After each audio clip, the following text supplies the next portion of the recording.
இப்போ நமக்கு இந்த ஒப்போ A5s ஃபுல் ஷார்ட்டில் இருக்குது. நம்ம செக் பண்ணி பார்த்தோம் பவர் சப்ளையில் பீப் சவுண்டு வருது. பவர் சப்ளையில் பீப் சவுண்டு வருதுன்னு சொன்னால் ப்ரைமரி லைனில் ஷார்ட் இருக்குது, செகண்டரி லைனில் ஷார்ட் இல்லை, ப்ரைமரி லைனில் ஷார்ட் இருக்குது. இப்போ நமக்கு இதில் எது ப்ரைமரி லைன் அறியும்? இந்த அறிகிறது பிபேட் லைன், ப்ரைமரி லைன். அடுத்தது பிபிஹெச் லைன், இதுவும் ப்ரைமரி லைன் தான் நமக்கு. இப்போ நீங்கள் நார்மலாக நீங்கள் என்ன செஞ்சீங்க, பிபேட் லைன் ஒரு செக் பண்ணி பாருங்கள், டயட் பில் எடுத்து பாருங்கள். ஓகே, நீங்கள் ஒரு பாருங்கள், அதை பாருங்கள். ஜிஆர் வழி வருதா? வருதானே? ஓகே, ஜிஆர் வழி நார்மல் அது பிபேட் லைனில். ஓகே, அடுத்தது என்ன சார்? அடுத்தது விபிஹெச் லைன். விபிஹெச் லைன் நம்ம ஒரு இடத்தையும் போய் தேட தேவையும் இல்லை, ஈஸியாக பவர் ஐசிக்கு பக்கத்தில் ஏறி இந்த பவர் ஐசி பக்கத்தில் இந்த கெப்பாசிட்டரில் ஏறி சரி.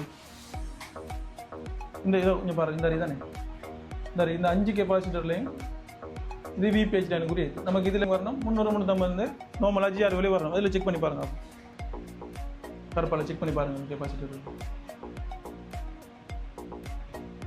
00 தானே, 00. ஓகே, அது கிரவுண்ட் லைன். மற்ற சைடும் 00 வருது. அப்போ விபிஹெச் லைன் வந்து ஷோர்ட்டில் இருக்குது நமக்கு. இப்போ இது பேரலல் கனெக்ஷனில் இருக்குது, ஷோர்ட்டில் இருக்குது. நம்ம இதை என்ன செய்யலாம்? இப்போ ரோஷன் அப்ளை பண்ணிவிட்டு விபிஹெச் லைனில் எத்தனை வோல்ட் இன்ஜெக்ட் பண்ணலாம்? விபிஹெச் லைனில் எத்தனை வோல்ட் இன்ஜெக்ட் பண்ணலாம்? 3.7 கிடைக்கும். ஒரு 3 வோல்ட் நம்ம இன்ஜெக்ட் பண்ணி பார்க்கலாம். நீங்கள் அதில் ரோஷன் அப்ளை பண்ணிவிட்டு இன்ஜெக்ட் பண்ணி பாருங்கள்.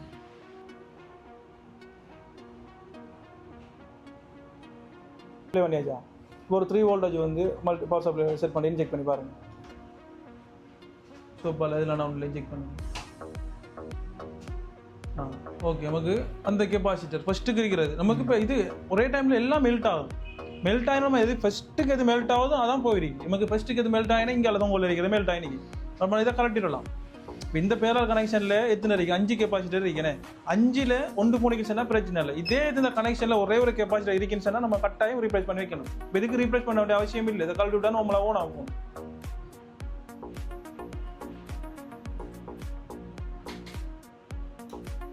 சரி, கலட்டி ஆயிடுச்சானே. இப்போ அந்த லைன் ஒரு செக் பண்ணி பாருங்கள். இதை மாற்றுங்க, ப்ரோப்பைலுக்கு மாற்றுங்க.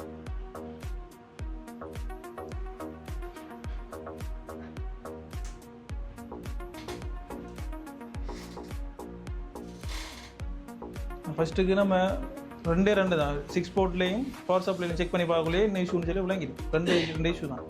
ஒன்றில் நிறையா ஓகே, செக் பண்ணி பாருங்கள். இப்போ அந்த லைனை செக் பண்ணி பாருங்கள்.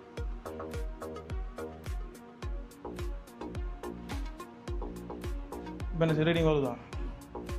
இப்போ நம்மள ரீடிங் வருது தானே. இப்போ ஷார்ட் அந்த கெப்பாசிட்டர் தான் ஷார்ட் ஆகிருக்கு. அது ஓகே, கிளியர். ஒன் பண்ணி பாருங்கள். இப்போ க்ளீன் பண்ணி ஒன் பண்ணி பாருங்கள். சரியா? அப்போ ஓனாக்கி எடுத்துட்டாரு. ஒரு கிளாப் பண்ணுங்க. சரி, அதாவது அது இப்போ இது ப்ரைமரி லைனில் ஷார்ட். இதே இது நமக்கு செகண்டரி லைனில் ஷார்ட் இருந்துக்கின்னு சொன்னால்